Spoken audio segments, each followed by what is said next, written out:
Hai guys, balik lagi sama gue Vino Justian. Jadi ini adalah siaran pertama untuk program gue namanya Laut. Jadi Laut ini akan mewakili teman-teman untuk menyuarakan suaranya akan segala sesuatu yang sedang teman-teman alami. Nah di sini gue kebetulan mendapatkan salah satu email kali ngomongnya dari seorang yang inisialnya RS. Nah RS ini bercerita kalau dia adalah seseorang yang aktivitasnya sering membantu ibunya berjualan makanan. Nah ketika dia ditugaskan untuk ke pasar, sering banget nih dia dapat perlakuan yang istilahnya tuh kayak sexual harassment. Jadi ketika dia belanja sama si penjual ini, dia sering banget ketika menyodorkan duit tangannya diremes kencang, terus dikasih tanda-tanda lirik-lirikan kayak nafsu-nafsu bejat gak jelas gitu.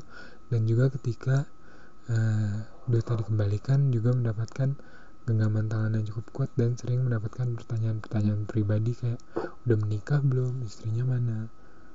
Nah sedangkan si pelakunya ini adalah notabene dibilang tuh kayak udah om gitu ya, mungkin sekitar 40 menjelang 50-an gitu.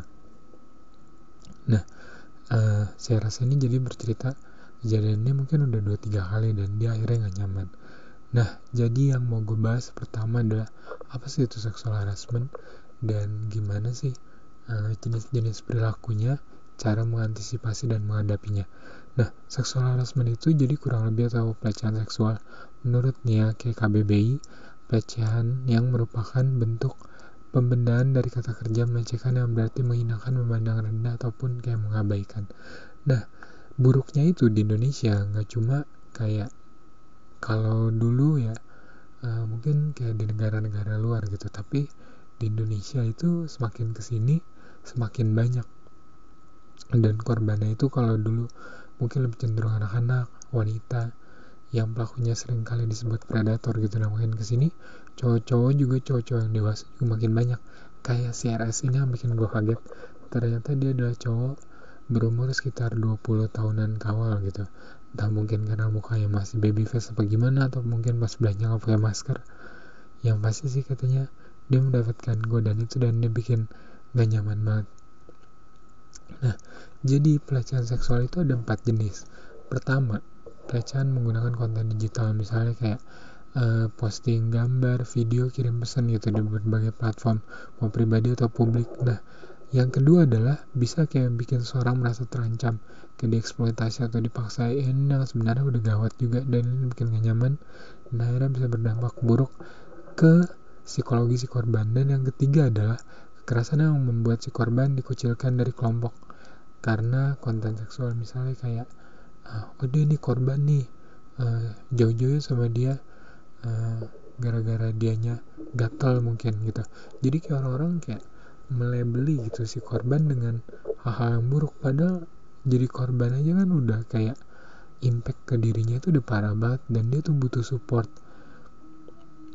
Jadi bagi teman-teman di luar sana, kalau kalian jadi korban, kalian jangan pernah takut untuk jadi seorang yang insecure. Dan buat teman-teman yang punya temen yang jadi korban, jangan pernah menghakimi mereka, support mereka. Mereka butuh support biar mereka nggak akhirnya berubah dan menjadi buat teman-teman juga nih. Sexual harassment itu apa sih kurang lebih? Sexual harassment itu bisa dikategorikan ada 3 nih ya. Kalau dulu kurang lebih tahun 2016 gue inget, kalau nggak salah ada kayak satu kreator gitu yang namanya Genevieve. Nah dia kayak bersuara soal dia jadi korban seksual harassment dan itu cukup menggemparkan publik ya, karena kayak yang benar aja gitu. Sedangkan dia tuh kayaknya cantik dan juga yang kayak kuat, pribadinya tegas, tapi ternyata akhirnya ketika dia berspeak up, banyak orang akhirnya ikut berspeak up juga dan mensupport dia.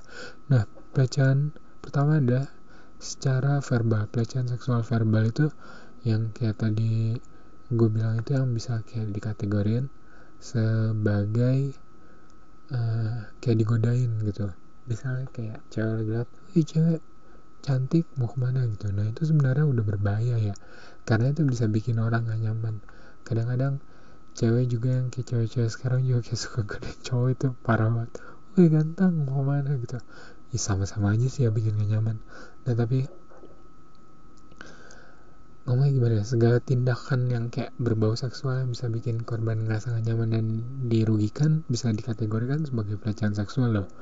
Jadi kayak cewek yang digituin ataupun cowok yang digituin udah gak nyaman, sebenarnya itu udah bisa mengarah ke pelecehan seksual, dan si pelaku sebenarnya udah bisa ditegur dengan keras gitu ataupun kayak disanksi. Nah, kadang-kadang candaan, komentar atau sindiran yang kayak digodain gitu aja sebenarnya udah parah ya. Menurut Direktur Yayasan Embun Surabaya nih, Joris Lato, yang kayak hal-hal kayak gitu tuh emang udah termasuk ke dalam seksual harassment ataupun pelecehan seksual. Yang kedua adalah secara visual, yang kayak orang-orang di Instagram nih kan makin banyak sih cewek-cewek emang mungkin kayak pasar mereka cowok-cowok dewasa, cowok-cowok musuh ataupun gimana, yang kayak mereka posting foto terus di komen yang kayak udah jorok-jorok gitu.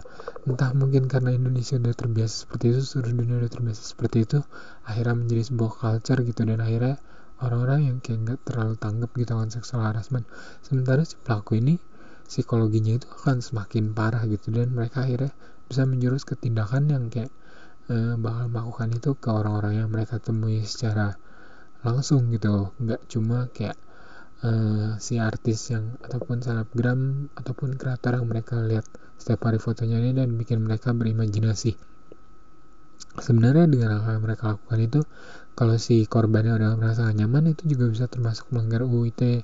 Apalagi kan ada juga yang kayak orang-orang mesum gitu, nggak cowok yang kenalan tiba-tiba langsung ngirimin alat kelamin, dan itu WTF banget ya, what the fuck banget, karena sebenarnya itu udah bikin seorang gak nyaman banget. Nah, pelecehan seksual yang ketiga adalah fisik ini yang paling parah buat gue, karena emang kayak yang terparah kayak bisa kayak hubungan intim ataupun pencabulan tanpa hubungan intim, bisa kayak memeluk, mencium, memegang bagian tubuh yang punya maksud seksual yang bisa bikin orang-orang gak nyaman, yang kayak tangan lah, bahu lah, kaki lah, paha lah, ataupun bagian dada ataupun bagian kelamin. Nah, itu tuh udah termasuk parah banget, dan teman-teman harus berani kayak speak up gitu, say no to sexual harassment. Jadi ingat, teman-teman harus berani banget untuk berspeak up walaupun berat ya. Nah, di sini nih gue mau ngasih tahu beberapa tips juga nih, cara teman-teman menjaga diri dari, ceritalah ke orang-orang paling dekat teman-teman, ibu, bapak, kakak, adik, teman lawan jenis atau sama jenis yang paling bisa kalian percaya, yang buat kalian pasti akan mensupport kalian gitu. Nah, kalau emang kalian lebih berani lagi, coba laporin kejadian itu ke penyedia layanan jasa transportasi nih. Misalnya kalau seksual harassment ini kan lebih cenderung untuk terjadi di kayak KRL gitu, KRL ya kurang lebih ya, kayak di dalam KRL karena sempit, sedangkan kalau di busway kan ada khusus wanita dan khusus pria gitu kalau kayak di KRL. Nah, ataupun kayak di MRT, gue belum tahu sih, gue belum pernah naik MRT. Kalau emang tempat duduknya nanti misalnya lagi rame gitu dan akan bersentuhan satu sama lain dan akhirnya terjadi kontak fisik, dan akhirnya orang yang melakukan kontak fisik itu bahkan mungkin dengan sengaja kayak lebih, nah itu udah termasuk pelecehan seksual, teman-teman bisa laporin. Yang kedua, laporin itu bisa dilanjut ke ranah hukum. Nah, ini buat sebagian teman-teman, jangan takut untuk laporin ke pihak yang berwajib, atau kalau bisa blow up itu ke media ataupun ke sosial media gitu. Ataupun kalau kalian perlu bantuan untuk blow up ke sosial media ataupun media, kalian bisa hubungi langsung ke gue dan kayak ngomong langsung, Kak, aku perlu bantuan ini untuk di blow up ke media. Jangan pernah takut, pasti bakal saya bantu blow up sebisa saya gitu. Jadi teman-teman, untuk kasus-kasus yang seperti ini jangan pernah diam, jangan pernah menutup diri. Yang ketiga adalah, kalau teman-teman ngeliat ada aksi pelecehan gitu, mau yang jadi korban perempuan, mau jadi yang jadi korban itu anak-anak ataupun pria, teman-teman harus berani speak up. Teman-teman coba ambil langkah tegas gitu, coba kalau bisa langsung gitu berteriak kayak, ataupun melakukan suatu tindakan tegas kayak menegur dengan keras gitu.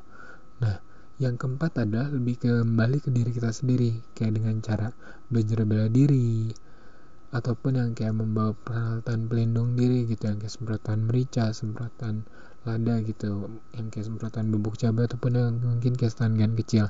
Atau kalau emang teman-teman ada waktu lebih, jangan lupa untuk kayak berlatih kayak bela diri gitu kan. Banyak banget dolan yang kayak pelatihan bela diri singkat gitu yang kayak buat khusus buat wanita.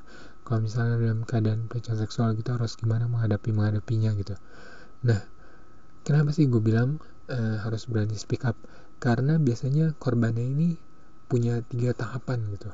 Tahapan yang pertama adalah bisa merasa insecure, bisa jadi kayak hilang kepercayaan diri ataupun hilang kepercayaan terhadap orang-orang yang kayak misalnya menjadi pelakunya adalah orang yang di bawah umur ataupun yang lebih berumur, mau yang lawan jenis atau sama jenis. Kita jadi kayak mengkategorikan misalnya kayak si pelaku yang ini adalah umum gitu. Kita bisa jadi mikir kayak ketemu umum gitu, si orang ini bisa jadi gak nyaman banget, dan akhirnya bisa yang kayak menutup diri, kayak ketakutan gitu, rasa cemas itu ada. Dan yang kedua adalah bisa depresi yang akhirnya kayak ngerusak diri sendiri sih, akhirnya bikin kayak masa depan hilang juga. Yang ketiga yang lebih parah adalah bisa menjadi kayak perilakunya jadi menyimpang gitu, akhirnya mengarah ke sama. Keempat adalah menjadi pelaku ini yang tingkat keempat ini yang paling berbahaya, karena banyak banget kasus-kasus di seluruh dunia itu kayak predator anak, perempuan maupun pria gitu, yang mereka menjadi korbannya dulunya adalah mereka juga korban gitu, tapi entah mereka gak berani speak up, entah mereka kayak gak didukung dengan baik oleh lingkungan mereka, akhirnya terbentuklah pola diri mereka yang semakin lama tuh semakin rancu, semakin kacau, dan semakin hancur. Akhirnya mereka jadi salah jalan gitu. Nah, ini jadi perlu banget ya bagi sebagian teman-teman, untuk kalian yang misal punya orang-orang di sekitar yang kayak menjadi korban, jangan dijauhin tapi harus banget untuk disupport. Oke. Nah, sebaiknya nih kalau teman-teman juga di tempat publik khususnya lagi di jalan gitu, jalan sendirian ataupun mungkin di KRL gitu. Nah, sebaiknya nih ya, tips-tipsnya nih, jangan bermain ponsel ataupun handphone gitu yang kayak dengerin musik terlalu keras, jadi lebih sigap ngeliat sekeliling gitu, jadi lebih waspada lah. Juga menjaga kewaspadaan dengan tidak tidur, misalnya kayak di gerbong nih, kalau orang-orang suka tidur di kereta nih, misalnya cewek ataupun cowok gitu, terkadang berbahaya sih ya, walaupun kadang-kadang capek juga setelah seharian kerja dan kurang istirahat, dan kadang-kadang mau gak mau kan gitu, tapi sebaiknya coba dihindari. Dan yang ketiga adalah waspada ini orang-orang yang gerak-geriknya mencurigakan, misalnya telepon genggamnya misalnya diarahin ke hal-hal yang vital gitu, misalnya cewek yang lagi tidur pakai rok, ataupun cewek yang cakep gitu di foto mukanya gitu untuk digunakan secara nggak jelas dengan imajinasi nanti lah ya, whatever. Nah, kondisi gerbong yang ramai, buat cewek-cewek bisa nih silangin tangan ke dada untuk melindungi bagian vital ya, walaupun bagian bawah bokong itu juga vital sih, dan itu sering banget juga jadi korban dan bikin gak nyaman. Tapi kan emang lebih gak nyaman ya kalau bagian atas yang kena kalau cewek. Nah, yang kelima adalah pilih gerbong yang dijaga petugas, karena biasanya kalau ada apa-apa teman-teman bisa langsung bergerak cepat. Nah, yang keenam adalah coba gunakan barang-barang yang bisa dipakai untuk melawan, misalnya kayak payung, cincin bermata nih, kalau misalnya yang udah nikah kadang-kadang cincinnya ada berliannya kecil, bisa buat nampol. Parfum bisa disemprot gitu, buku ukuran tebal bisa ditabok, atau fluid gitu tweet gitu untuk ngasih kode, ataupun yang kayak minyak gosok gitu, minyak angin siram. Nah, kalau tips untuk terhindar dari pelecehan seksual secara universal, teman-teman bisa hindari tempat sepi, tetap waspada sama lingkungan sekitar, mempersenjatai diri untuk meningkatkan pertahanan diri. Nah, kayak tadi gue bilang. Keempat adalah hindari bepergian dengan orang yang baru dikenal nih, kayak banyak banget orang-orang yang baru kenal di sosmed, kan kita nggak tahu ya, tiba-tiba mereka punya maksud buruk gitu, maksud negatif, dan akhirnya merugikan teman-teman sendiri. We never know. Nah, juga jangan pernah pergi sendirian ke tempat yang jauh. Dan yang keenam, sebaiknya memakai pakaian yang sopan, walaupun pakaian sopan aja kadang-kadang juga bisa jadi korban sih ya. Gua ngerti sih sama pelaku-pelaku zaman sekarang khususnya predator, ada emang imajinasinya pakaian yang tertutup gitu, dan itu emang udah menyalahi aturan banget. Oke teman-teman, segitu dulu untuk topik kita hari ini, seksual harassment. Dan teman-teman gue ingetin sekali lagi, jangan pernah takut untuk berspeak up apapun masalah kalian. Kalau kalian bingung mau speak up, ke laut aja. Dan khususnya buat kamu Ras, yang kuat ya bro. Gue juga pernah mengalami sexual harassment yang mungkin nanti akan gue ceritain di Instagram gue sendiri. Dan pokoknya kalau lu butuh banget bantuan untuk blow up ke media ataupun bantuan hukum, gue bantu cariin pengacara. Kalau butuh bantuan media, biar gue blow up ke media. Jangan pernah takut untuk speak up. Buat siapapun kalian, kalau kalian gak punya tempat untuk didengar, kalian butuh untuk bercerita dan ditanggapi, dan rahasia kalian gak bakal bocor, silakan kalian email ke vjustian@gmail.com ataupun kalian DM ke Instagram gue @vjustian. So stay tune terus di